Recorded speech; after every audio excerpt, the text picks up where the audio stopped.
Hello दोस्तों, स्वागत है आपका हमारे चैनल पीएडी वाले साहित्य अकेडमी में। तो प्रीवियस ईयर हम क्वेश्चंस करना आज से शुरू कर रहे हैं। ये हो जाएगा जून 2023 का सेकेंड शिफ्ट का है। इसमें हम 50 क्वेश्चंस देखेंगे व्याख्या सहित। तो ये हमारा एग्ज़ाम जो हुआ था ये यहाँ पे डेट दिए गए हैं 17/6/2023 सेकेंड शिफ्ट का ये पेपर है। ठीक है, तो देखते हैं हमारा क्वेश्चंस क्या कुछ इंपॉर्टेंट है। यहाँ से हमारे एग्जाम्स में बहुत सारे क्वेश्चन टच भी करते हैं और इसका समाधान जो है वो हमारे लिए मोस्ट इम्पॉर्टेंट होता है। ठीक है, तो देखते हैं पहला क्वेश्चन जो है यहाँ पे, निम्नलिखित में से किस पात्र का संबंध चंद्रगुप्त नाटक से नहीं है? एलिस, जयमाला, अलका और लीला। तो इसका कौन सा आंसर सही होगा? तो इसका आंसर हो जाएगा हमारा बी, जयमाला का संबंध जो है हमारा चंद्रगुप्त नाटक से नहीं है। इसकी व्याख्या देख लेते हैं यहाँ पे। जयमाला जयशंकर प्रसाद कृत चंद्रगुप्त 1931 का समय आएगा यहाँ पे। मैं यहाँ पे बताना चाहूँगी दोस्तों, अगर आपको जो यहाँ पे नए तथ्य लगते हैं उसको आप रफली नोट डाउन करते हुए चलिएगा। यहाँ से आपका बहुत कुछ क्लियर हो जाएगा।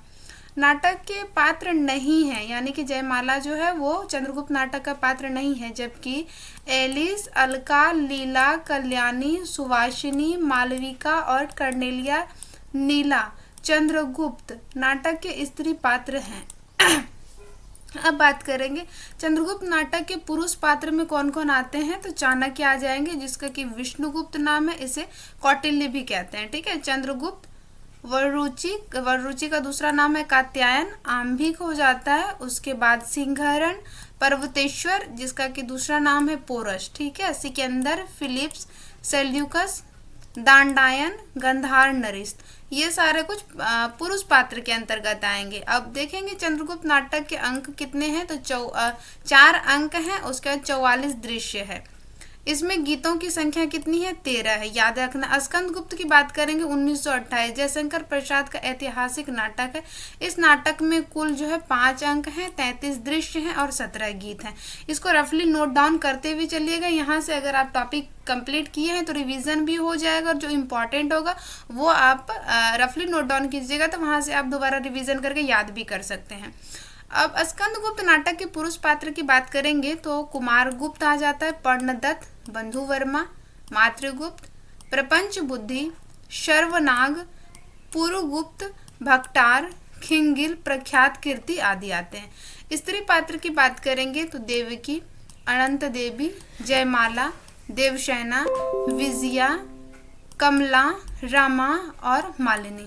तो ये आते हैं हमारे किसके अंतर्गत? स्त्री पात्र के अंतर्गत। ठीक है, अब नेक्स्ट क्वेश्चन देखेंगे कि ब्रज किशोर जो है निम्नलिखित में से किस उपन्यास के पात्र हैं, ये बताना है।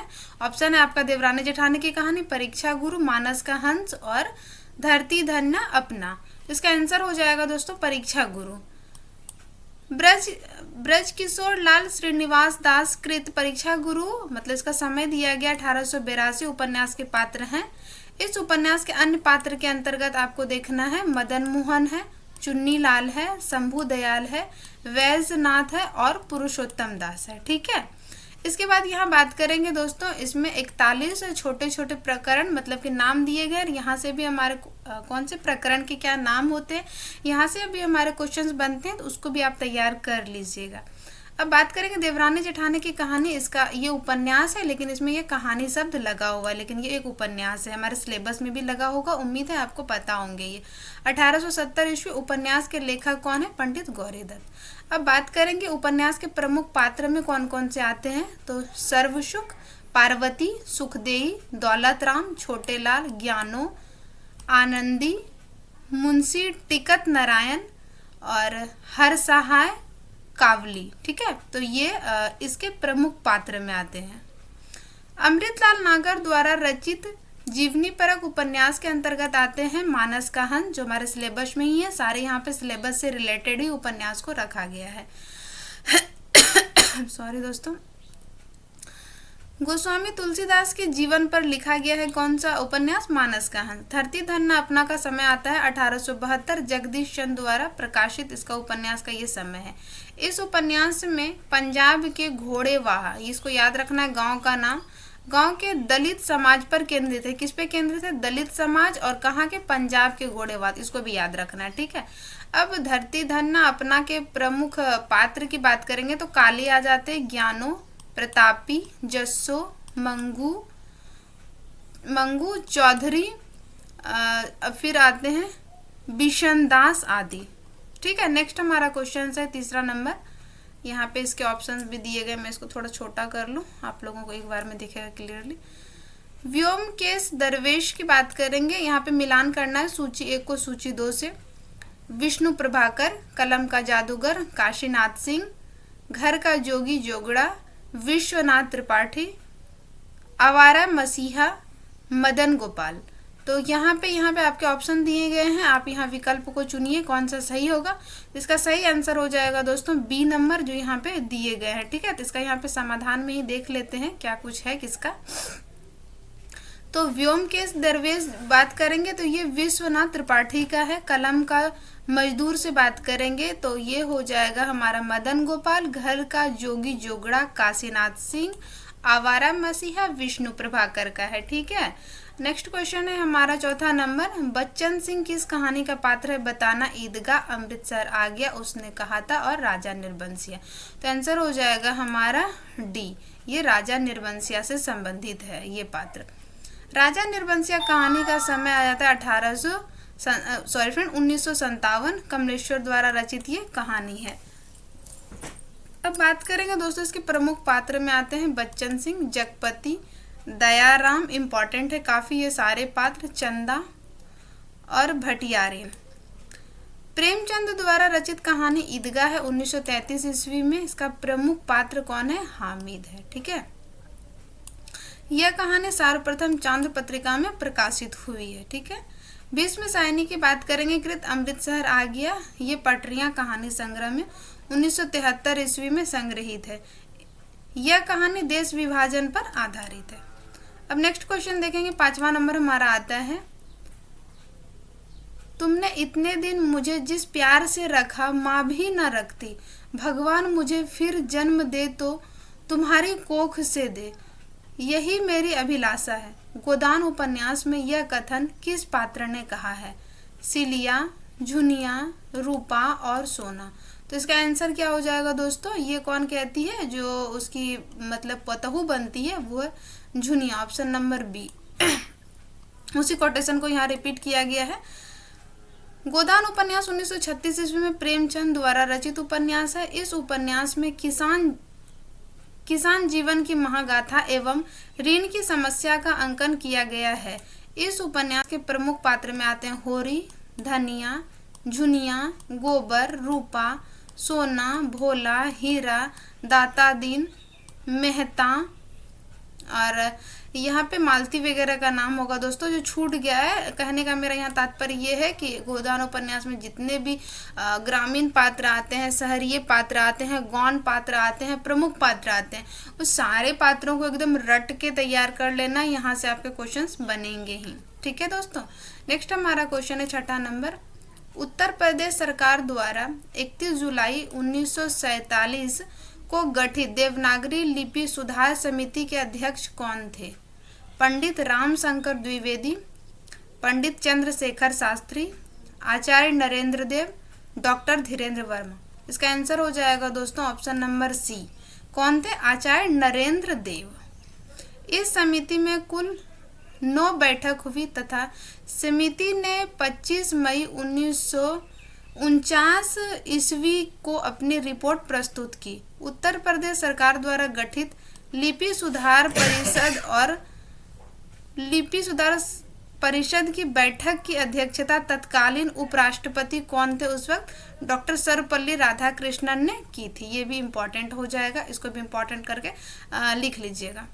अब क्वेश्चन नंबर 7 देखेंगे। संवत 1955 में उन्होंने उपन्यास मासिक पत्र निकाला और द्वितीय उत्थान काल के भीतर 65 छोटे बड़े उपन्यास लिखकर प्रकाशित किए।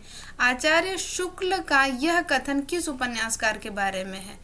बालकृष्ण भट्ट के बारे में है, किशोरीलाल गोस्वामी के बारे में है और गोपाल राम गहमरी के बारे में है या फिर प्रेमचंद के बारे में है? तो इसका आंसर हो जाएगा हमारा ऑप्शन नंबर बी। कौन है? किशोरीलाल गोस्वामी। बालकृष्ण, ये ऊपर वाला ही कोटेशन यहाँ पे आंसर में दिया गया है दोस्तों, इसलिए मैं इसको रिपीट नहीं कर रही हूँ। बालकृष्ण भट्ट ने हिंदी प्रदीप 1877 ईस्वी में प्रयाग से मासिक पत्र निकाला। प्रेमचंद ने हंस 1930 ईस्वी में बनारस से मासिक पत्र का संपादन किया है। क्वेश्चन नंबर 8 हो जाएगा हमारा, निम्नलिखित में से कौन सी कृति मल्लुकदास की नहीं है? ज्ञानबोध, रतन खान, ज्ञान समुद्र, भक्ति विवेक। तो इसका आंसर हो जाएगा दोस्तों ऑप्शन नंबर सी, क्या है हमारा? ज्ञान समुद्र। ज्ञान समुद्र मल्लुकदास की कृति नहीं है, जबकि ज्ञानबोध, रतन खान, ज्ञान परोक्षी अवधी भाषा में लिखा गया है, भक्ति विवेक, 12 खड़ी, ध्रुव चरित, सुख सागर, शब्द नाम से रचना की, वो ब्रज भाषा में। आदि रचना किसकी? मल्लुकदास की। ज्ञान समुद्र और सुंदर विलास जो है ये किसकी रचना है? ये सुंदरदास की, सुंदरदास के हैं, सुंदरदास कवि का। जो सुंदरदास हमारे भक्ति काल में जो आते हैं, सबसे पढ़े लिखे के अंतर्गत जो आते हैं वो मतलब सुंदरदास ही आते हैं। ठीक है, नेक्स्ट क्वेश्चन है हमारा 9वां नंबर क्वेश्चन है, रचनाओं को प्रकाशन वर्ष की दृष्टि से पहले से बाद के क्रम में लगाइए। यहाँ पे दिया है सब कुछ होना बचा रहेगा, मगध, अपनी केवल धार, चांद की वर्तनी, अकाल में सारस। यहाँ पे आपका विकल्प दिया गया है दोस्तों, यहाँ पे आप लोग देख सकते हैं। ठीक है, 4 ऑप्शन है, मैं यहाँ पे आंसर है इसका ऑप्शन नंबर सी। यहाँ पे इसका क्रम देख लेते हैं। अपनी केवल धार किसका है? ये अरुण कमल का है, 1980 ईस्वी में। मगध है श्रीकांत वर्मा का, 1984 ईस्वी में। अकाल में सारस केदारनाथ सिंह का है, 1988 में। सब कुछ होना बचा रहेगा यह है विनोद कुमार शुक्ल का, 1992 में। चांद की वर्तनी राजेश जोशी का है, 2006 में। ठीक है, अब देखते हैं नेक्स्ट हमारा क्वेश्चन। नननपुर हाट का जिक्र जो है किस कहानी में आया है ये बताना है। सिक्का बदल गया, तीसरी कसम का दूसरा नाम क्या है? मारे गए गुलफाम, कोसी का घटवार, या फिर एक टोकरी भर मिट्टी। तो इसका हो जाएगा ऑप्शन नंबर बी, तीसरी कसम उर्फ मारे गए गुलफाम में। इसका प्रकाशन 1956 आता है। अब देखेंगे यहाँ पे शेखर जोशीकृत कोसी का घटवार 1958 में पहाड़ी परिवेश की कहानी है। हिंदी की पहली कहानी माधवराव संप्रे द्वारा रचित एक टोकरी भर मिट्टी छत्तीसगढ़ मित्र में पत्रिका में अप्रैल 1901 ईस्वी में प्रकाशित हुई थी। ये इम्पोर्टेंट है यहाँ से। ठीक है, 11 नंबर हमारा क्वेश्चन हो जाएगा, प्रथम प्रकाशन वर्ष के रचनाओं को पहले से बाद के क्रम में लगाना है। ठीक है, उर्वशी है, सामधेनी। यहाँ से देखिए जून में भी क्वेश्चंस बने हैं इनकी रचनाओं से, और ये जो जिस अटेम्प्ट में मेरा नेट क्वालिफाई हुआ है यानी कि दिसंबर में, इसमें भी ये वाले मतलब कि पूछे गए हैं दिनकर जी की रचनाओं को क्रम लगाने के लिए। ठीक है, तो बहुत ज़्यादा इम्पोर्टेंट ही पूछे जाते हैं। रशवंती है, फिर यहाँ पे कुरुक्षेत्र है। यहाँ पे आपका विकल्प दिया गया है दोस्तों, यहाँ पे आप देख सकते हैं। ठीक है, इसका सही आंसर हो जाएगा ऑप्शन नंबर ए। देख लेते हैं दिनकर की काव्य को पहले से बाद में कौन से आते हैं। रशवंती 1940, कुरुक्षेत्र 1946, सामधेनी 1947। ये सब पता है एकदम लगातार ही उठाए हुए, ऐसा नहीं कि बहुत ज़्यादा गैप कर करके दिए गए। देखिए यहाँ पे इनका प्रकाशन है ना। अगर किसी का आपको प्रकाशन नहीं भी पता है तो रश्मि रथी देखिए आपके सिलेबस में लगा हुआ, उसका तो पता होगा ना, उसको एलिमिनेट कर सकते हैं आप। उर्वशी आपके सिलेबस में लगा हुआ है तो उर्वशी लास्ट में देखिएगा, उसके पहले रश्मि रथी देखिएगा, तो इसको एलिमिनेशन मेथड से मतलब भी हम सही कर सकते हैं। ठीक है, 1961। नेक्स्ट क्वेश्चन है हमारा 12 नंबर, थियोसॉफिकल सोसाइटी की पहली शाखा भारत में कहाँ खुली थी? ऑप्शन है मद्रास, बम्बई, कोलकाता और बनारस। तो इसका आंसर हो जाएगा दोस्तों ऑप्शन नंबर 1 हो जाएगा, मद्रास में खुली थी। थियोसॉफिकल सोसाइटी की स्थापना 1875 ईस्वी में हुआ है।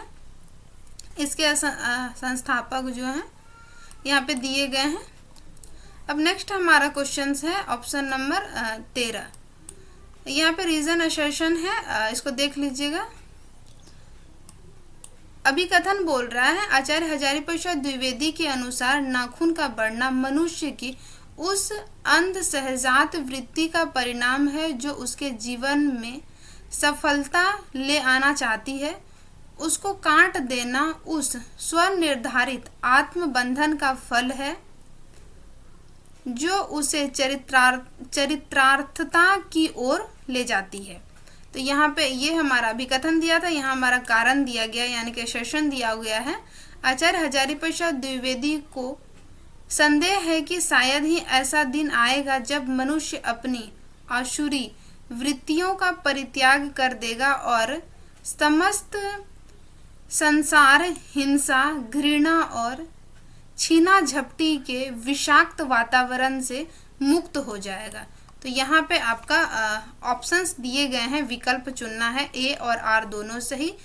आर ए की सही व्याख्या करती है, यहाँ पे आर ए की सही व्याख्या नहीं करती है।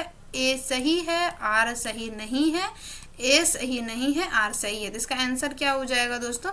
इसका आंसर हो जाएगा हमारा ऑप्शन नंबर सी। ठीक है, यानी कि ए सही है और आर सही नहीं है, यानी कि ये वाला जो हजारीप्रसाद द्विवेदी जी को लेकर जो कथन दिए गए, ये कथन हजारीप्रसाद द्विवेदी जी ने नहीं कहे हैं। ठीक है, हजारीप्रसाद द्विवेदी के देख लेते हैं क्या कुछ निबंध और दिए गए हैं। अशोक के फूल, कुटज, देवदारू, नाखून क्यों बढ़ते हैं, शिरीष के फूल आदि आ जाते हैं। ठीक है, नेक्स्ट हमारा क्वेश्चन है, फिर यहाँ पे मिलान करना है सूची 1 को सूची 2 से। एक और द्रोणाचार्य, युयुत्स, स्कंदगुप्त, लीला, चंद्रगुप्त, कमला, अंधायुग, अलका। यहाँ पे आपके विकल्प दिए गए हैं, इसको मिलान कीजिए। ठीक है, यहाँ पे देखिए इसका आंसर हो जाएगा ऑप्शन नंबर डी। एक और द्रोणाचार्य का संबंध किससे है? लीला से है। स्कंदगुप्त का संबंध है कमला से, चंद्रगुप्त का संबंध है अलका से, अंधायुग का संबंध है युयुत्स से। ठीक है, युयुत्सु से। अब बात करेंगे ऑप्शन, हमारा क्वेश्चन हो जाएगा 15। पिता के बारे में कौन सा विकल्प सही होगा, कथन सही होगा, ये बताना है। उन्हें आधुनिक सुख सुविधाओं की पहचान नहीं थी, वे पैसे जमा कर रखने में यकीन नहीं रखते थे, वे दूसरे के द्वारा लाई हुई चीजों की श्रेष्ठता से प्रभावित नहीं होते थे, वे 35 वर्ष तक अखंड केवल रामायण और गीता पढ़ रहे हैं, बाजार से स्वयं खरीद कर लाए गए बिस्किट और फल ही उन्हें पसंद थे। अब यहाँ पे विकल्प दिया गया, कौन सा विकल्प है ये बताना है। तो इसका हो जाएगा हमारा ऑप्शन नंबर 1। अब बात करते हैं कि ज्ञान रंजन द्वारा यह रचित पिता कहानी है, हमारे सिलेबस में लगा गया 1965 ईस्वी में। उन्हें आधुनिक सुख सुविधाओं की चाहत नहीं थी, ये सही होगा इसका ऑप्शन। वे दूसरे द्वारा लाई गई चीजों की श्रेष्ठता से प्रभावित नहीं होते थे, वे 35 वर्ष तक अखंड केवल रामायण और गीता पढ़ते रहे हैं। तो यहाँ से हमारा एक क्वेश्चन पहले भी प्रीवियस में बना था कि पिता कहानी से संबंधित उनके पिता कौन कौन से ग्रंथ पढ़ते थे, तो वहाँ पे रामायण और गीता मतलब कोडिंग में क्वेश्चंस था। तो देखिए फिर उन्हीं चीज़ों को थोड़ा अलग टाइप बनाकर क्वेश्चंस यहाँ पे पूछ दिए गए हैं। ठीक है, अब ज्ञान रंजन के अन्य कहानी संग्रह पे बात कर लेते हैं। फेस के इधर उधर 1968 ईस्वी, यात्रा 1971 ईस्वी, छनजीबी 1977, सपना नहीं 1977। ठीक है, अब 16 नंबर क्वेश्चन हम देखेंगे दोस्तों। अंधायुग नाटक के अंकों शीर्षकों को मतलब क्रम लगाना है। विजय एक क्रमिक आत्महत्या, कौरव नगरी, अश्वत्थामा का अर्धसत्य, पशु का उदय, गंधारी का श्राप। यहाँ पे आपके विकल्प दिए गए हैं, कौन सा सही होगा? तो ऑप्शन हो जाएगा हमारा बी। अंधायुग नाटक कब 1955 ईस्वी में प्रकाशित हुआ है? प्रथम अंक है कौरव नगरी, दूसरा है पशु का उदय, तीसरा है अश्वत्थामा का अर्धसत्य, चौथा है गंधारी का श्राप, पांचवा है विजय एक क्रमिक आत्महत्या और समापन क्या होता है? प्रभु की मृत्यु। ठीक है, अब नेक्स्ट क्वेश्चन देखेंगे हम 17 नंबर।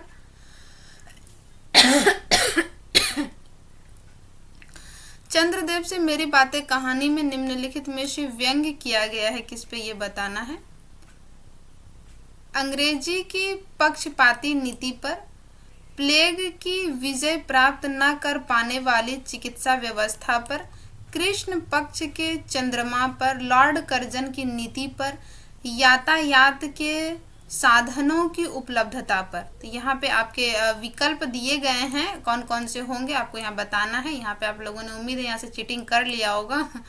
तो यहाँ पे हमारे आंसर हो जाएंगे दोस्तों ऑप्शन नंबर डी, यानी कि ए, बी और डी, यानी कि ए, बी और डी। इसका देख लेते हैं यहाँ पे हम समाधान। तो इसमें चंद्रदेव से मेरी बातें 1904 ईस्वी में ये कहानी प्रकाशित हुई, एक व्यंग्य कहानी है। अंग्रेजी की पक्षपाती नीति पर बात की गई है। प्लेग पर विजय प्राप्त ना कर पाने की चिकित्सा व्यवस्था पर बात की गई है। लॉर्ड कर्जन की नीति पर बात की गई है। इसकी अन्य कहानियों में है दोस्तों, यहाँ से आपको याद कर लेना है, जो कि राजेंद्र वाला घोष की आती है। कुंभ में छोटी बहू 1906 में, दुलाई वाली 1907 में, भाई बहन 1908 में, दालिया 1909 में आती है। ठीक है, अब बात करेंगे क्वेश्चन नंबर 18 का। सिंदूर की होली नाटक के संबंध में बताना है, तथ्य पर विचार करना है, कौन सा विकल्प हमारा सही होगा। ठीक है, नाटक में वैधव्य की समस्या को केंद्र में रखा गया है। इस नाटक में कुल 9 पात्र हैं, जिसमें 7 पुरुष पात्र हैं, 2 स्त्री पात्र हैं। देख सकते हैं कितने डीपली क्वेश्चंस आ रहे हैं, कितनी बारीकियों से हम पढ़ेंगे तो हमारा ये क्वेश्चन सही हो सकता है। ठीक है, नाटक के पात्रों का नाम में शशिकला, चंद्रकला, रामाकांत और अकबर अली है। लक्ष्मी नारायण लाल का यह नाटक नौटंकी शैली पर आधारित है। इस नाटक की भूमिका राम प्रसाद त्रिपाठी ने लिखी थी। इसका कौन सा सही हो जाएगा? ऑप्शन हो जाएगा ए नंबर, ए, बी और ई। देखते हैं यहाँ पे, ये लक्ष्मी नारायण मिश्र का यह नाटक है, सिंदूर की होली 1934 ईस्वी में इसका प्रकाशन है। नाटक में वैधव्य की समस्या को केंद्र में रखा गया है। इस नाटक में कुल 9 पात्र हैं, जिसमें 7 पुरुष और 2 स्त्री पात्र हैं। इस नाटक की भूमिका राम प्रसाद त्रिपाठी ने लिखी थी। यहाँ पे उन्हीं चीज़ों को रिपीट कर दिया गया है। अब यहाँ पे बात कर लेते हैं इनके लक्ष्मी नारायण मिश्र के अन्य सामाजिक नाटक में आते हैं अशोक 1927 में, सन्यासी 1930 में, राक्षस का मंदिर 1931 में, मुक्ति का रहस्य 1932 ईस्वी में और राजयोग 1933 में, सिंदूर की होली 1934 में, आधी रात 1934 ईस्वी में। ठीक है, नेक्स्ट हमारा क्वेश्चन है 19 नंबर। कुंतक सम्मत वक्रोक्ति के भेदों में से निम्नलिखित में से कौन सा नहीं है? पद पूर्वार्ध वक्रता, प्रकरण वक्रता, अर्थ वक्रता और प्रबंध वक्रता। तो हो जाएगा ऑप्शन हमारा सी, कौन सा नहीं है पूछा है, तो ये जो हमारा है अर्थ वक्रता, ये नहीं होगा। यहाँ से हमारे क्वेश्चंस हर बारी आते हैं। अगर आप यही वाला इतना टॉपिक कंप्लीट कर लेंगे ना, तो आपका 2 नंबर पक्का है। यहाँ से आपको आपके हर पेपर में आपको देखने के लिए यहाँ से मिलेंगे ही क्वेश्चंस एक ना एक। आचार्य कुंतक ने वक्रोक्ति के 6 भेद स्वीकार किए हैं, जिसमें आते हैं वर्ण विन्यास वक्रता, वर्ण पूर्वार्ध वक्रता, वर्ण परार्ध वक्रता, वाक्य वक्रता, प्रकरण वक्रता, प्रबंध वक्रता। आचार्य कुंतक का समय आ जाएगा 9वीं, 19वीं नहीं होगा दोस्तों। 9वीं शती वक्रोक्ति सिद्धांत के प्रतिपादक आचार्य हैं। उन्होंने अपने ग्रंथ वक्रोक्ति जीवितम में इस सिद्धांत का प्रतिपादन किया है। उन्होंने वक्रोक्ति को काव्य की आत्मा कहा है। ठीक है दोस्तों, हमारा आ जाता है फिर 20 नंबर क्वेश्चन है। संसार की कोई लिपि यदि सार्वधिक पूर्ण है तो वह एकमात्र देवनागरी है। यह कथन किसका है बताना है। ब्लूमफील्ड का है, एजे एलिस का है, फिर विलियम जेम्स का है, आइजैक पिटमैन का है। इसका ऑप्शंस आपका हो जाएगा कौन सा सही? इसका हो जाएगा ऑप्शन नंबर सी। इसका आंसर हो जाएगा आइजैक पिटमैन का ये कथन है, ये बताना है। ठीक है, इसके साथ साथ हम 21 नंबर क्वेश्चंस देखेंगे, इसमें से कौन सा सही होगा। उत्तर आधुनिकता की प्रवृत्ति मानी जाती है। इसमें से कुछ आपको कोडिंग दिया गया है और नीचे आपका कुछ ऑप्शंस भी दिए गए हैं। संस्थानिक शैथिल्य तथा सार्वसत्तावाद के स्थान पर बहुलता को प्रोत्साहन। दूसरा ऑप्शन है हमारा हाशिए के लोगों के अधिकारों का समर्थन। महावृतांत का समर्थन साहित्य में विचारणावाद, यानी कि विचारणावाद का दूसरा नाम हमारा क्या हो जाता है, विखंडनवाद की प्रतिष्ठा। कृति को अखंडता में देखने की प्रवृत्ति का समर्थन। इसका कौन सा आंसर सही होगा, तो इसका हो जाएगा ऑप्शन नंबर बी, यानी कि ए, बी और डी हमारा सही हो जाएगा, यानी कि ए, बी और डी। ठीक है, इन्हीं चीजों को यहाँ पे दिया गया है। इस अवधारणा की उत्पत्ति तीसरी दुनिया के गरीब देश निकारागुआ में हुआ है। कहाँ पे हुआ है, निकारागुआ में। ठीक है, क्वेश्चंस हो जाएगा हमारा 22, कौन सा सही होगा। बालकृष्ण शर्मा नवीन ने किस पत्रिका का संपादन किया है, बताना है। प्रभाव पत्रिका, स्त्री दर्पण, जागरण और कर्मवीर। तो आपका आंसर हो जाएगा यहाँ पे ऑप्शन नंबर 1, यानी कि प्रभाव पत्रिका। अब बात करेंगे कि बालकृष्ण भट्ट जी जो थे, इनका बहुत पत्रिका में बहुत ही महत्वपूर्ण योगदान रहा था।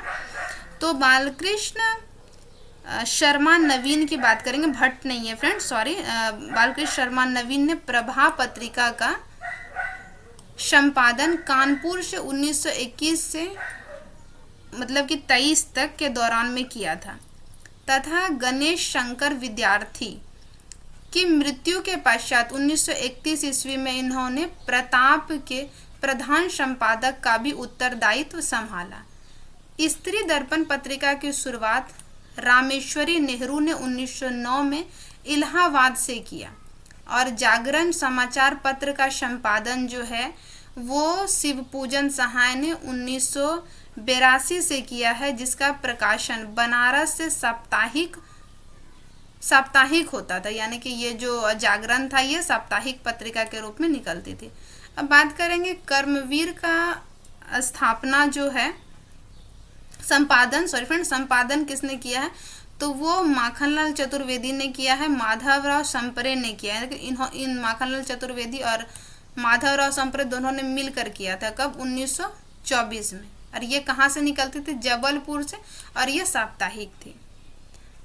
23 नंबर हमारा प्रश्न हो जाता है, कथन दिया गया, 2 कथन है, उसमें से कौन सा सही गलत होगा ये बताना है। बालमुकुंद गुप्त द्विवेदी युग के रचनाकार हैं। वैसराय का कर्तव्य निबंध में गुप्त जी कहते हैं कि वह इस देश की प्रजा का, यहाँ के चिथड़ा पोष कंगालों का प्रतिनिधित्व होने का दावा रखता है, क्योंकि उसने इस भूमि में जन्म लिया है।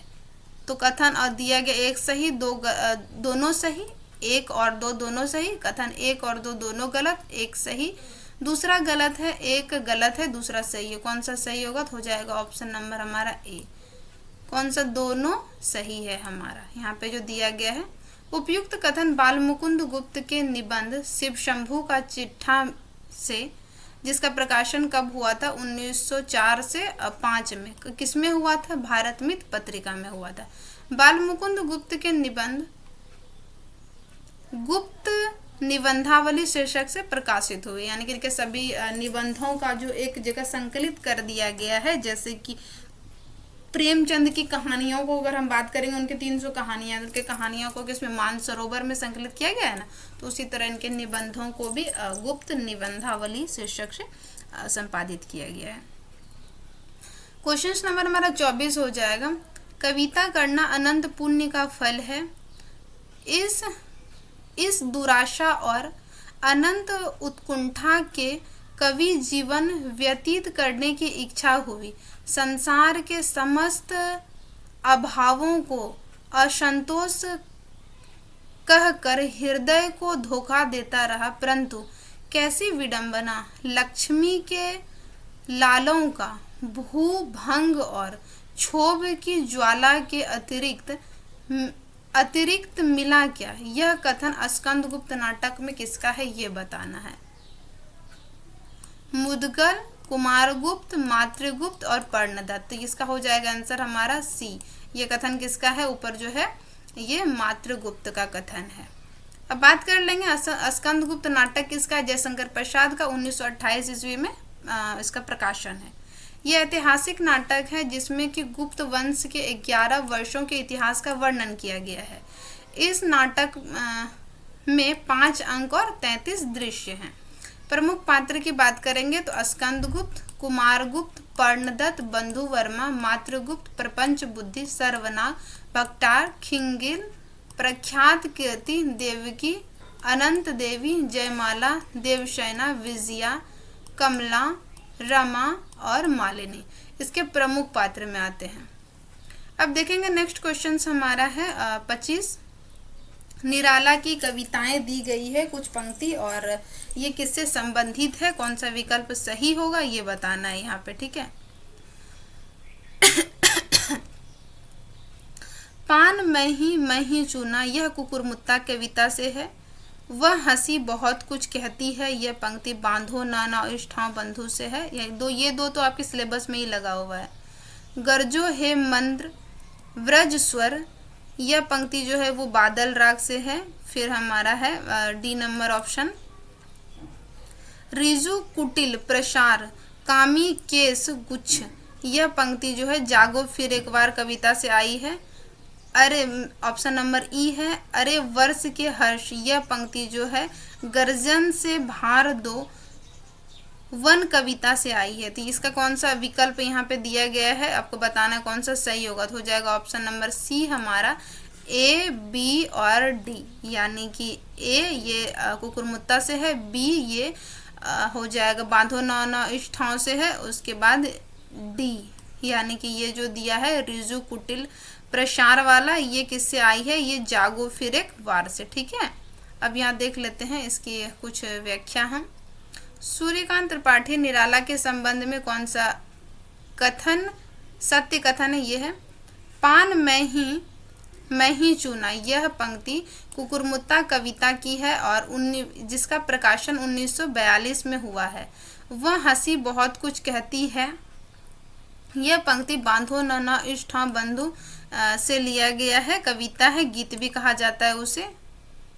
रिजु कुटिल प्रसार कामी केस गुच्छ, यह पंक्ति जो है वो जागो फिर एक बार कविता में आई है। अरे वर्ष के हर्ष, यह पंक्ति जो है परिमल 1930 काव्य संग्रह में संकलित बादल राग कविता से ली गई है।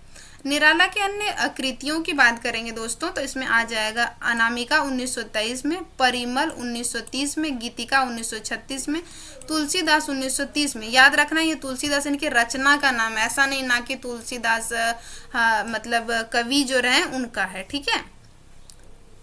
अणिमा बात करेंगे 1943 में, बेला 46 में, नए पत्ते 46 में, अर्चना 50 में, संध्या काकली 1969 ईस्वी में आदि आ जाते हैं और भी इनकी रचनाएं हैं। अब बात करेंगे 26 नंबर, साकेत के प्रारंभिक 5 सर्ग किस पत्रिका में प्रकाशित हुए? माधुरी, सुधा, चांद और सरस्वती। तो इसका आंसर हो जाएगा दोस्तों ऑप्शन नंबर डी हमारा हो जाएगा सरस्वती पत्रिका में। मैथिली शरण गुप्त द्वारा रचित साकेत महाकाव्य 1931 में प्रथम 5 सर्ग सरस्वती पत्रिका में प्रकाशित हुए। साकेत महाकाव्य में कुल कितने सर्ग हैं? 12 सर्ग हैं। याद रखना है नवम सर्ग जो है वो उर्मिला विशेष पर लिखी गई है, इसीलिए नवम सर्ग ही हमारे सिलेबस में लगे गए हैं पढ़ने के लिए। गुप्त जी की अन्य रचनाओं की बात करेंगे दोस्तों तो जिसमें आ जाएगा रंग में भंग 1909, जयद्रवध 1910, किसान 1917, भारत भारती 1912, यशोधरा 1932, द्वापर 1936, पंचवटी 1925, ठीक है। ये यशोधरा पर मुझे थोड़ा सा डाउट हो रहा है 1952 या कुछ था क्या, आप इसको एक बार देख लीजिएगा, ठीक है दोस्तों। मैं इसको कमेंट सेक्शन में पिन कर दूंगी। 27वां नंबर क्वेश्चन देखेंगे।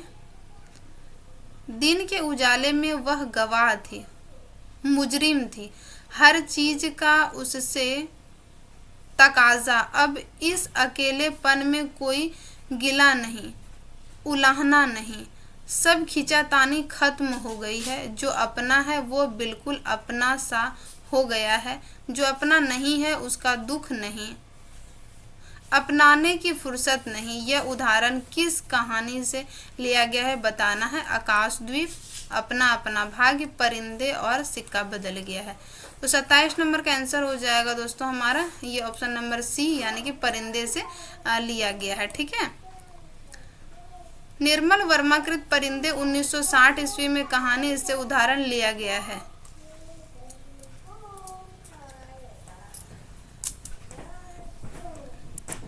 इनकी अन्य कृतियों की बात करेंगे। बीच बहस में, कौवे और काला पानी, जलती झाड़ी, ये इनकी अन्य कृतियों में आते हैं जो निर्मल वर्मा की।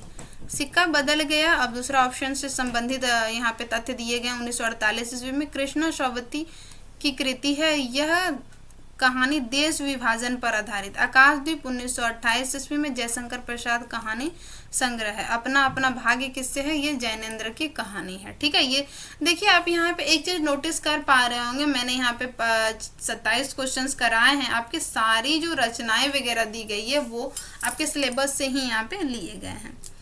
अब निबंधकार विवेकी रॉय के संबंध में है हमारा नेक्स्ट क्वेश्चन। कौन सा कथन है पर विचार करना है। विवेकी रॉय के निबंध ठोस विधागत ढांचे के उदाहरण हैं। विवेकी रॉय किसान, अध्यापक और लेखक थे। उनकी रचनाओं में उनके यह तीनों रूप प्रकट होते हैं। विवेकी रॉय के निबंध में व्यक्तित्व की छाप कम, विचारों की धार अधिक है। विवेकी रॉय की भाषा भोजपुरी की धीमी आंच पर पकी भाषा है।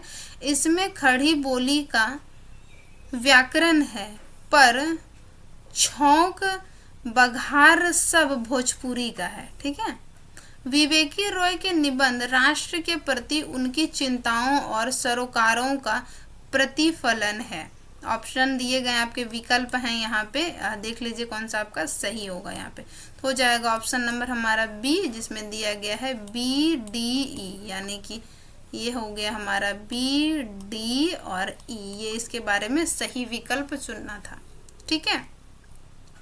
यहाँ पे उन्हीं चीज़ों को यहाँ पे दिया गया है। इनकी अन्य निबंध में देखेंगे किसानों का देश 1956 में, गांव की दुनिया 1957 में, त्रिधरा 1958 में, फिर बैतलवा डाल पर 1962 में, आस्था और चिंतन 1991 में, गवई गंध गुलाब 1980 में, आम रास्ता नहीं 1988 में। ये इसके प्रमुख विवेकी रॉय जी के निबंध आते हैं। ठीक है। अब देख लेना है। नेक्स्ट हमारा क्वेश्चन है 29, देखेंगे। ज़्यादा नहीं है, मैंने यहाँ पे 50 क्वेश्चन ही रखे हुए हैं। कथन रीजन एसोसिएशन दिए गए हैं। अभी कथन क्या कह रहा है। प्रयोगवादी कवि ने जिस नए सत्य के शोध और प्रेषण के नए माध्यम की खोज की घोषणा की थी, वह सत्य इसी मध्यम वर्गीय समाज के व्यक्ति का सत्य है। कारण दिया गया, मध्यम वर्गीय समाज के सत्य की अभिव्यक्ति प्रयोगवाद में पहली बार हुई। इसका कौन सा सही होगा ये बताना है। ए और आर दोनों सही। आर ए की सही व्याख्या करता है, आर ए की सही व्याख्या नहीं करता है। ए सही, आर गलत है, ए गलत है, आर सही है। इसका आंसर हो जाएगा दोस्तों हमारा 1। ए सही है, आर सही नहीं है।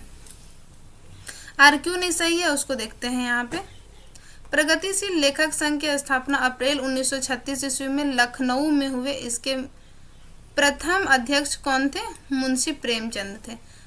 प्रगतिवाद का सैद्धांतिक आधार मार्क्सवाद का द्वंद्वात्मक भौतिकवाद है। राजनीति के क्षेत्र में जो समाजवाद है या फिर साम्यवाद है, साहित्य के क्षेत्र में वही क्या है, हमारे प्रगतिवाद है। ये वाला कोटेशंस आपको सरस्वती गोविंद पांडे में भी देखने को मिल जाएंगे, जहाँ पे प्रयोगवाद प्रगतिवाद के बारे में कोटेशन दिए गए हैं। क्वेश्चन नंबर हमारा 30 है। रचना है, रचनाकार को मिलान करना है। बारिश में भीगते बच्चे, अनामिका। हवा में हस्ताक्षर, रामदरस मिश्र। बेहतर दुनिया के लिए, कैलाश वाजपेयी। कविता में औरत, विश्वनाथ प्रसाद तिवारी। यहाँ पे आपका विकल्प दिया गया है, देखना है कौन सा इसका सही होगा। तो है इसका आंसर हो जाएगा बी, बारिश में भीगते बच्चे रामदरस मिश्र है। हवा में हस्ताक्षर कैलाश वाजपेयी है। बेहतर दुनिया के लिए विश्वनाथ प्रसाद त्रिपाठी है। कविता में औरत ये किसका है, ये है अनामिका का है। 31 नंबर क्वेश्चन देखेंगे। फिर यहाँ पे विचारक और उनका सिद्धांत दिया गया है। C.D. ब्रे का है अस्तित्ववाद। अल्वेयर कामू का है मनोविश्लेषणवाद। लेत्योतार का है बिंबवाद। कार्ल गुस्ताव जुंग का है उत्तर आधुनिकतावाद। यहाँ पे आपके विकल्प दिए गए हैं, इसमें कौन सा आपको सही है बताना है। हो जाएगा ऑप्शन नंबर हमारा सी। C.D. ब्रे का है बिंबवाद। अल्वेयर कामू का है अस्तित्ववाद। लेत्योतार का है उत्तर आधुनिकतावाद। कार्ल गुस्ताव जुंग का है मानव विश्लेषणवाद। ठीक है, अब देखेंगे 32 नंबर क्वेश्चन है। मूर्धन्य ध्वनि कौन सा है उसको बताना है। यहाँ पे ग, ट, ड, च और ठ। इसका हो जाएगा ऑप्शन नंबर हमारा बी, यानी कि बी सी ई, बी सी और ई ये हमारा किस में आ जाएगा, मूर्धन्य ध्वनि में आ जाएंगे। जबकि क, ख, ग कंठ से है और च वाला जो है हमारा ये तालु से आता है, यानी कि वर्ण वाला अगर आप एक कंप्लीट कर लें तो आपका 2 नंबर पक्का है, क्योंकि वहां से आपके एक क्वेश्चंस बनते ही हैं, चाहे आपका किसी भी शिफ्ट में एग्जाम हो। ठीक है, फिर नेक्स्ट क्वेश्चन है हमारा कि राष्ट्रीय भाषा हिंदी समस्याएं और समाधान पुस्तक के लेखक कौन है। कैलाश चंद भाटिया, देवेंद्र नाथ शर्मा, भोलानाथ तिवारी और दिए गए हैं सूरज भान सिंह। इसका कौन सा सही होगा, शायद यहाँ पे मैंने गलत पेस्ट कर दिया है। इसका आंसर ये वाला चीज़ यहाँ पे नहीं होगा। इसका कौन सा सही होगा ऑप्शन आप लोग को यहाँ पे बताना। हो जाएगा ऑप्शन नंबर हमारा सी। ये क्वेश्चन शायद यहाँ पे गलत पेस्ट हो गया, इसको हटाइएगा। दूसरा देखते हैं। यहाँ पे हम 34 नंबर क्वेश्चन देखते हैं।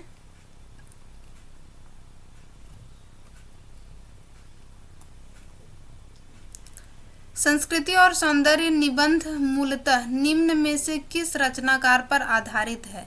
हजारी प्रसाद द्विवेदी, विद्यानिवास मिश्र और रामदरस मिश्र, विवेकी रॉय। तो हो जाएगा ऑप्शन नंबर हमारा 1। नामवर सिंह कृत संस्कृति और सौंदर्य निबंध मूलतः हजारी प्रसाद द्विवेदी पर आधारित है।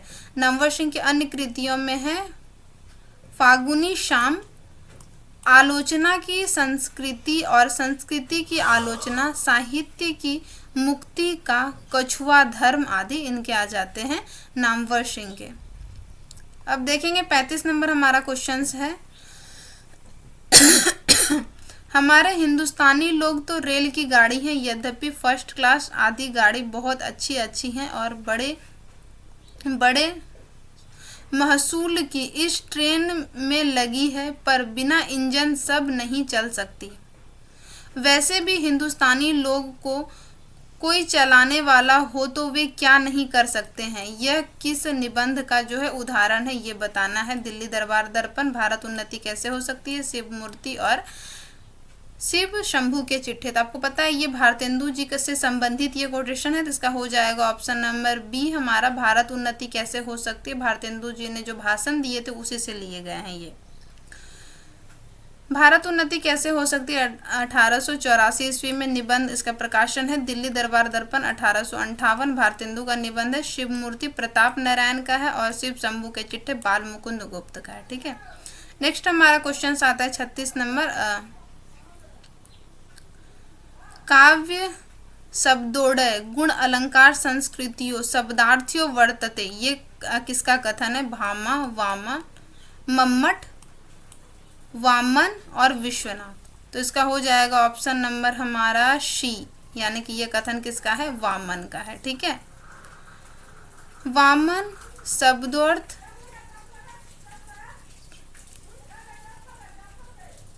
मोटर भर गया है पानी। यहाँ पे इसका देख लीजिएगा दोस्तों, यहाँ पे ये संस्कृत आचार्य उनका कथन दिया गया है। यहाँ पे फिर रस और ध्वनि के आधार पर काव्य के लक्षण बताए गए हैं। विश्वनाथ क्या बोलते हैं, काव्य रसात्मक काव्य। फिर है भोजराज का है निर्दोष गुणव्य काव्य लंकार कृत्यम रसावंती कवि कुवर्त कृति प्रतीचो विंदती। ये वाला इनका कोटेशन है, थोड़ा ये संस्कृत निष्ठ है, इसको आप लोग देख लीजिएगा। ऐसे आपको ये सब डायरेक्टली याद नहीं होगा, मैंने इसको कैसे याद किया था, जैसे कि गुण अलंकार की बात करेंगे तो इसका संबंध किससे है, इसका डायरेक्ट संबंध मैंने वामन से जोड़ दिया था। फिर बात करेंगे शब्दार्थों का संबंध किससे है, तो वो भामन से संबंधित है। तद दोषो मतलब हमने इसका तद दोष मतलब कि मुझी में ही दोष भी है, मुझ में दोष है, यानी कि मम्मट मुझ में, मम मतलब खुद से, तो इसको मैंने यहाँ से जोड़ दिया था। ऐसे करके असंस्कृत आचार्यों के अर्थ अगर नहीं भी पता हो तो आप इस तरह से इसको एलिमिनेट करके शब्दों को जोड़ के इसका कर सकते हैं। अब यहाँ रसात्मक है, यहाँ रसात्मक को मैंने जोड़ा है कि विश्व में हर चीज हर इंसान रसात्मक मतलब रस में बोध रखता है ना, तो वाक्य रसात्मक काव्य यहाँ से, ठीक है। अब यहाँ पे 37 नंबर क्वेश्चन है हमारा, अकहानी आंदोलन के बारे में निम्नलिखित कथनों पर विचार करना है। अकहानी का मूल स्तर विरोध और निषेध का है। ऑप्शन नंबर 2 है गंगा प्रसाद विमल और रविंद्र कालिया इस आंदोलन के प्रमुख प्रवक्ताओं में से रहे हैं। एक और जिंदगी, 9 साल छोटी पत्नी, जहां लक्ष्मी कैद है आदि कहानियां जो है वो अकहानी का उदाहरण है, ठीक है। ये शायद आप लोग क्लियरली नहीं दिख पा रहे होंगे। एब्सर्ड थिएटर, एंटी स्टोरी, अस्तित्ववाद और बीट जनरेशन आदि के तत्व अकहानी की प्रकृति का निर्धारण करते हैं। मोहन राकेश, कमलेश्वर, राजेंद्र यादव आदि अकहानी आंदोलन के अन्य प्रमुख हस्ताक्षर हैं। इसका कौन सा विकल्प सही होगा यहाँ पे बताना। इसका हो जाएगा हमारा ऑप्शन नंबर बी। क्या है, ए, बी और डी क्या है। अकहानी आंदोलन के संबंध में कथन सही है। और कहानी का मूल स्तर विरोध और निषेध का है। गंगा प्रसाद विमल और रविंद्र कालिया इस आंदोलन के प्रमुख प्रवक्ताओं में से रहे हैं। एब्सर्ड थिएटर, एंटी स्टोरी, अस्तित्ववाद और बीट जनरेशन आदि तत्व कहानी की प्रकृति का निर्धारण करते हैं। मोहन राकेश, कमलेश्वर, राजेंद्र यादव नई कहानी आंदोलन के प्रवक्ताओं में आते हैं। एक और जिंदगी मोहन राकेश का है। 9 साल छोटी पत्नी रविंद्र कालिया तथा जहां लक्ष्मी कैद है राजेंद्र यादव की कहानी है, ठीक है। 38 नंबर क्वेश्चन है हमारा कि स्वरों का स्थान सही का चयन करना है। यहाँ पे स्वरों का स्वतंत्र उच्चारण नहीं किया जा सकता है। स्वर्णिम में 2 भेद हैं, पहला है खंडी, दूसरा है खंडेतर। स्वरों का स्वतंत्र उच्चारण किया जा सकता है। सर्वनाम में लिंग के कारण रूपांतरण हो सकता है। उत्पत्ति या विकास की दृष्टि से शब्दों के 4 भेद हैं। यहाँ पे आपके विकल्प दिए गए हैं, ठीक है। कौन सा इसमें सही होगा तो हो जाएगा ऑप्शन नंबर 1, बी, सी और ई। स्वर्णिम के धो, यहाँ पे पहले जो दिए गए हैं कि स्वरों का स्वतंत्र उच्चारण नहीं होता। स्वरों का ही तो स्वतंत्र उच्चारण होता है, नहीं थोड़ी ना होगा। व्यंजन का भले ही स्वरों के बिना नहीं हो सकता है, तो वो तो पहले ही आप उसको भी कट कर सकते थे। स्वर्णिम में 2 भेद हैं, खंड और खंडेतर। स्वरों का स्वतंत्र उच्चारण किया जा सकता है। उत्पत्ति और विकास की दृष्टि से कितने हैं, शब्दों के 4 भेद हैं। यहाँ पे देखेंगे 39 नंबर क्वेश्चन, पत्रिकाओं को प्रकाशन वर्ष के अनुसार संपादक को पहले से बाद के क्रम में लगाना। यहाँ पे इनका जन्म क्रम नहीं दिया, किसने कैसे मतलब पहले और बाद में पत्रिकाएं प्रकाशित की उसके अकॉर्डिंग लगाना। ये थोड़ी सी टफ क्वेश्चंस आ जाते हैं क्योंकि ये तो पहले उतने ज़्यादा फेमस नहीं हैं जो हमारे कि भारतेंदु युग या फिर द्विवेदी युग में आए हुए हैं। तो यहाँ से ये तो थोड़ा डीप क्वेश्चंस हैं ही, तो देखते हैं इसका डायरेक्ट हम आंसर ही देख लेते हैं क्या है। ऑप्शन नंबर बी है बिहार बंधु किसका है? केशव राम भट्ट का 1972 में मासिक है और बांकीपुर से ये स्थान से निकलती थी। सार सुधा निधि जो है सदानंद मिश्र का है, 1878 ईस्वी में साप्ताहिक है जो कलकत्ता से निकलती थी। आनंद कादम्बिनी, ये इम्पोर्टेंट है, ये वाला से आप एलिमिनेट कर सकते थे इसको, ठीक है। ये किसका है? बद्री नारायण चौधरी का है, 1881 में मासिक है, मिर्जापुर से निकलती थी। ब्राह्मण, ये भी आपका इम्पोर्टेंट है और ये भी ये फेमस है। ये सब जितने, ये दोनों जितने भी हैं ये भारतेंदु युग के हैं। 1883 में मासिक है, कानपुर से निकलती है। हिंदुस्तान राजा रामपाल सिंह का है, 1883 में दैनिक है और इंग्लैंड से निकलती थी ये। 40 नंबर क्वेश्चन देखेंगे दोस्तों, ये हमारा हो जाएगा निबंध की कथा भाषा के संबंध में विचारणीय है, कौन सा ये बताना है।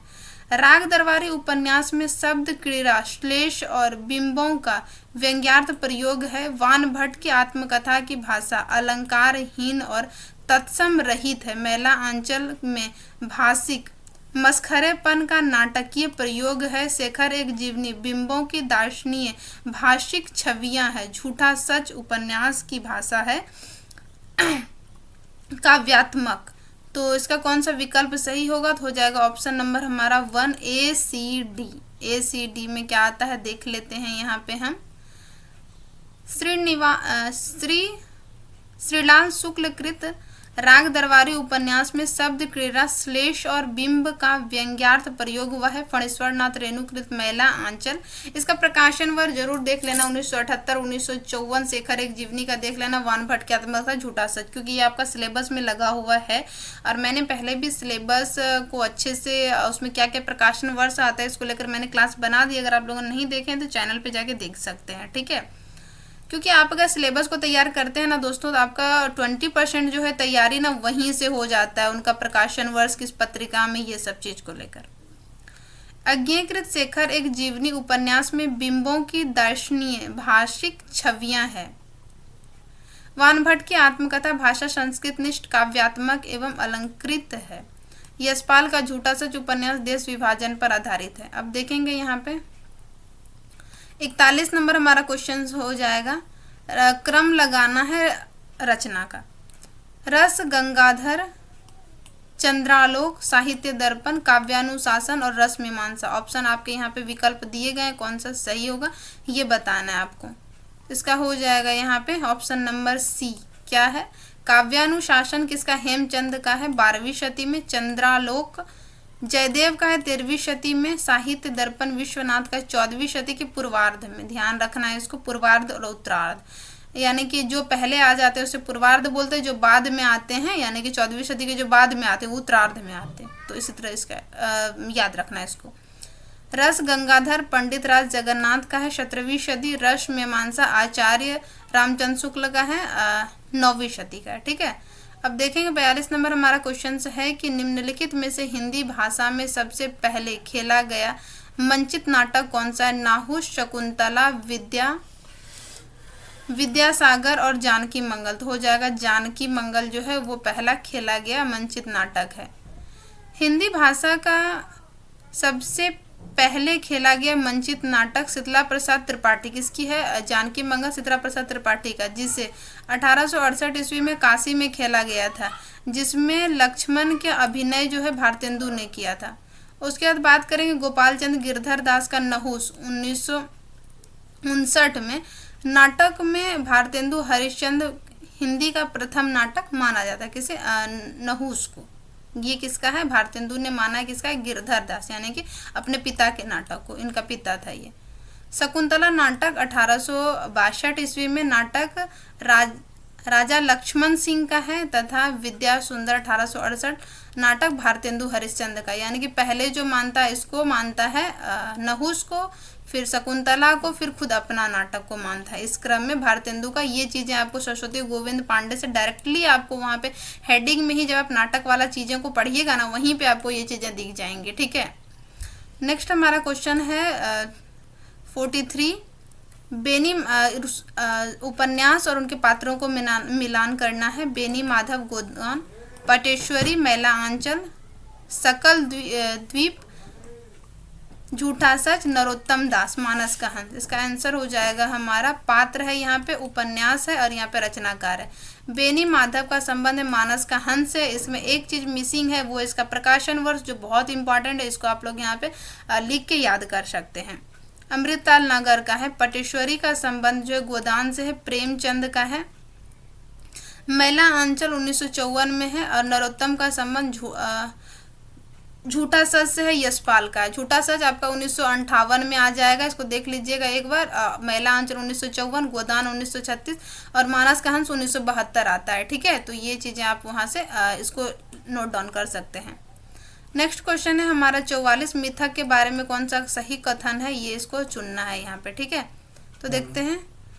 मिथक संपूर्ण मानवता के शताब्दियों में सारभूत अनुभव पुंज है और अवचेतन में सुसुप्त होने के बावजूद कई क्षेत्रों में हमारा प्रत्यक्ष रूप नियमन करते हैं। ऑप्शन नंबर हमारा बी है। मिथक में ज्ञानेंद्रियों के जटिल और वैविध्यपूर्ण आधाय अनुभव पुंज निहित नहीं होता है। बच्चन सिंह के अनुसार मिथकों से अति प्राकृतिक तत्व, अनुष्ठान, आख्यान, बिंब और प्रतीक, इन 5 तत्वों को ग्रहण किया जा सकता है। हिंदी में मिथक के लिए पुरावृत्त, पुरा कथा और पुराख्यान आदि शब्दों प्रयुक्त होते हैं। ऑप्शन नंबर ई है हमारा।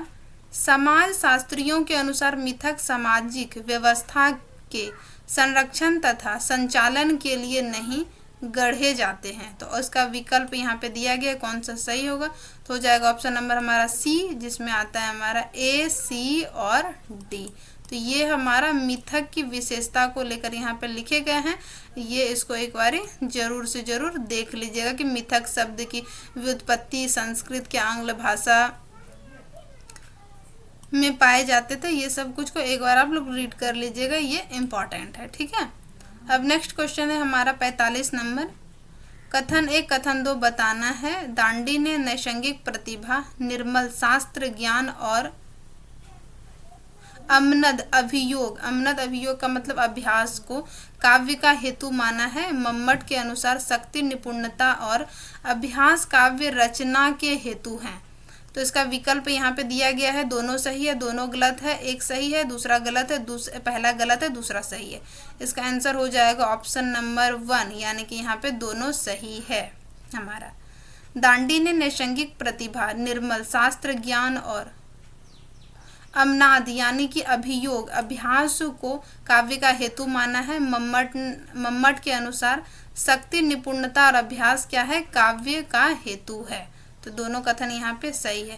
काव्य हेतु का अभिप्राय काव्य की रचना के लिए आवश्यक कारणों से है, अर्थात काव्य के सृजन के लिए किन तत्वों का होना जरूरी है। संस्कृत काव्य में मुख्यतः 3 काव्य हेतु माना गया है। प्रतिभा, जिसका अर्थ है शक्ति, व्युत्पत्ति और अभ्यास। अब यहाँ पे देख लेते हैं कि यहाँ पे सारे इंपॉर्टेंट आचार्य के नाम दिए गए हैं कि कौन कौन से काव्य हेतु को माना है। तो भामह की बात करेंगे तो इन्होंने प्रतिभा को माना है।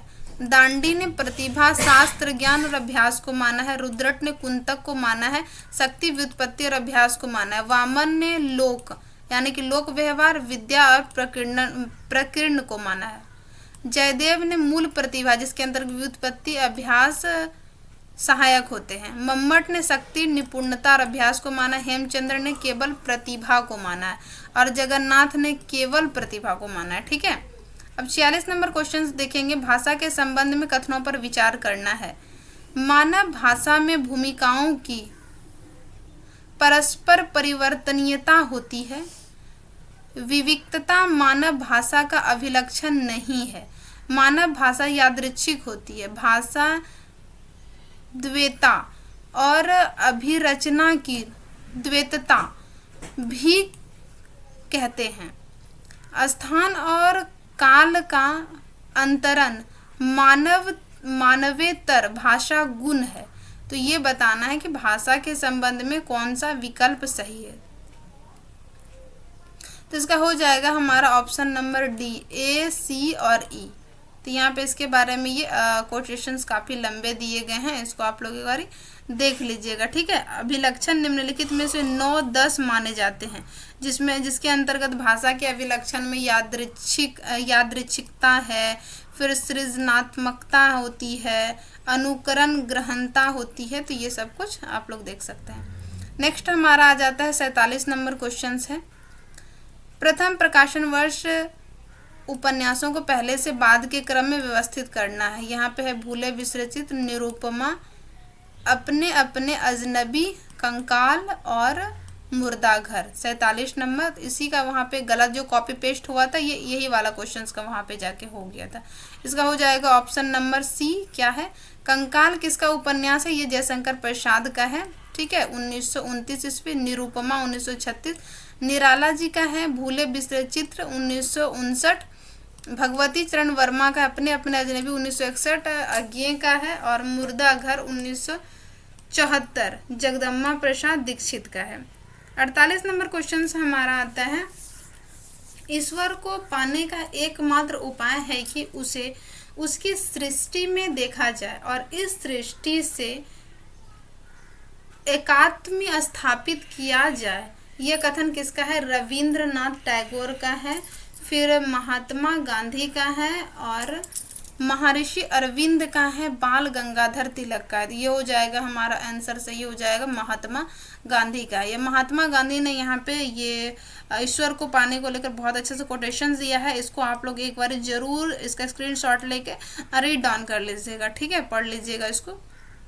अब देखेंगे 49, निम्नलिखित में से कौन सा अज्ञे द्वारा रचित कहानी नहीं है? ये बताना है। विपथिका, नदी के द्वीप, शरणार्थी और जयदोल। तो इसका हो जाएगा हमारा आंसर ऑप्शन नंबर बी। नदी के द्वीप क्या है? इनका कहानी नहीं है बल्कि इनकी क्या है, उपन्यास विधा के अंतर्गत आती है, ठीक है। इनके द्वारा रचित अन्य उपन्यास में शेखर एक जीवनी 2 भाग है, 40 और 44, यानी पहले भाग का प्रकाशन 1940 में, दूसरे का 44 में हुआ। अपने अपने अजनबी 1961 में। अज्ञे द्वारा रचित कहानी संग्रह विपथिका 1937, परंपरा 40, कोठरी की बात 45, शरणार्थी 1948, जयदोल 1951, ये तेरे प्रतिरूप 1961 और अमर बल्लरी 1945 के अंतर्गत आती है। हमारा अब लास्ट क्वेश्चन हो जाएगा 50वां नंबर क्वेश्चन से। क्या है?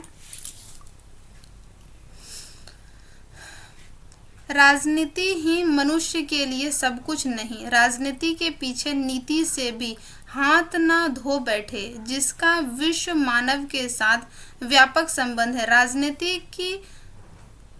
राजनीति की साधना छलनाओं के सफलता प्राप्त करके क्षण भर के लिए तुम अपने को चतुर समझने की भूल कर सकते हो। ध्रुव स्वामिनी नाटक का ये संवाद किसका है? मंदाकिनी का है, ध्रुव स्वामिनी, कोमा और मिहिर देव। ये हो जाएगा हमारा मिहिर देव का कोटेशन है। कोटेशन को मैं दोबारा फिर एक बार रिपीट कर दे रही हूँ क्योंकि ये थोड़ा क्लीन आया नहीं है इसका फोटो। राजनीतिक ही मनुष्य के लिए सब कुछ नहीं है, राजनीति के पीछे नीति से भी हाथ ना धो बैठे, जिसका विश्व मानव के साथ व्यापक संबंध है। राजनीति की साधारण छलनाओं से सफलता प्राप्त करके क्षण भर के लिए तुम अपने को चतुर समझने की भूल कर सकते हो। यह चंद्रगुप्त जयशंकर प्रसाद द्वारा रचित ध्रुव स्वामिनी नाटक का यह संवाद मिहिर देव का है। तो ये संवाद ध्रुव स्वामिनी 1933 में जिसका प्रकाशन होता है, ये जयशंकर प्रसाद का नाटक है और उसका एक पात्र है मिहिर देव, उसका ये कोटेशन है। फिर ध्रुव स्वामिनी के अन्य पात्रों के देखते हैं कथन क्या इंपॉर्टेंट है, 1-2 यहाँ पे दिए गए हैं। मंदाकिनी का कथन है कि भगवान ने स्त्री को उत्पन्न करके ही अधिकारों से वंचित नहीं किया, किंतु तुम लोगों की दस्यु वृत्ति ने उन्हें लूटा है, ठीक है। फिर कोमा का कथन है कि प्रेम का नाम ना लो, वह एक पीड़ा थी जो छूट गई। फिर ध्रुव स्वामिनी का इंपॉर्टेंट कथन आता है, मैं केवल यही कहना चाहती हूँ कि पुरुषों ने स्त्री को अपनी पशु संपत्ति समझकर उन पर अत्याचार करने का जो अभ्यास बना लिया है वो मेरे साथ नहीं चल सकता है। तो ये कथन यहाँ पे 3 कोटेशंस में दिए गए थे, यहाँ पे इनके समाधान में, और एक हमारे ऊपर, यानी कि 4 ये कथन दिए गए थे जो बहुत इंपॉर्टेंट थे। यहाँ से आपके एग्जाम से क्वेश्चंस देखने के लिए भी मिलेंगे। तो ये मैंने जून 2023 में जो एग्जाम हुआ था सेकेंड शिफ्ट में, इसका 50 क्वेश्चंस करवाया है। नेक्स्ट वीडियो में मैं और 50 क्वेश्चंस करवा दूंगी। मैं 2023 से लेकर 2015 नहीं तो 2012 तक के सभी क्वेश्चंस को करवाने वाली हूँ। तो आप लोग मेरे साथ जुड़े रहिएगा। मिलते हैं नेक्स्ट वीडियो में 50 क्वेश्चंस के साथ। कोई भी क्वेरी हो तो आप बेझिझक मुझे कमेंट सेक्शन में बता सकते हैं, और मुझे उम्मीद है ये वीडियो आपके एग्जाम के लिए यूजफुल रहेंगे। वीडियो के साथ बने रहने के लिए बहुत बहुत धन्यवाद।